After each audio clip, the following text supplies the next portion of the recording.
ஏதோ ஒரு ரீல பார்த்து இந்த மேங்கோ மேலாக்கு வந்து தொக்கா மாட்டிக்க ஆசையா மேங்கோ பக்கோடான்னு தாங்க வாங்கணும். டேஸ்ட் பண்ணி பார்த்தா தான் தெரியுது இது பலாப்பழம் பக்கோடான்னு. இல்ல எனக்கு புரியல, மேங்கோ ட்விஸ்டர்னாங்க.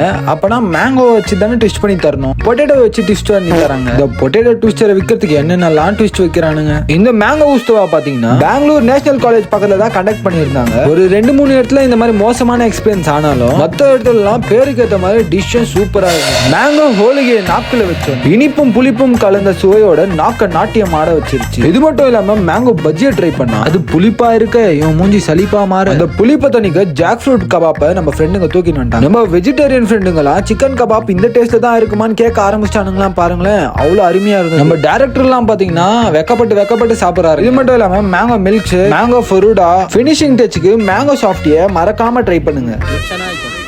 ஒரு மாதிரி டிஃப்ரெண்டான ஒஸ்ட் எக்ஸ்பீரியன்ஸ்னா இதுதாங்க. அந்த மேங்கோ ஃப்ரை பண்றதுக்கு அந்த எண்ணெயில போட்டோன்னே ஒரு மாதிரி குப்புன்னு ஒரு கெட்ட வாடை வந்துச்சு பாருங்க.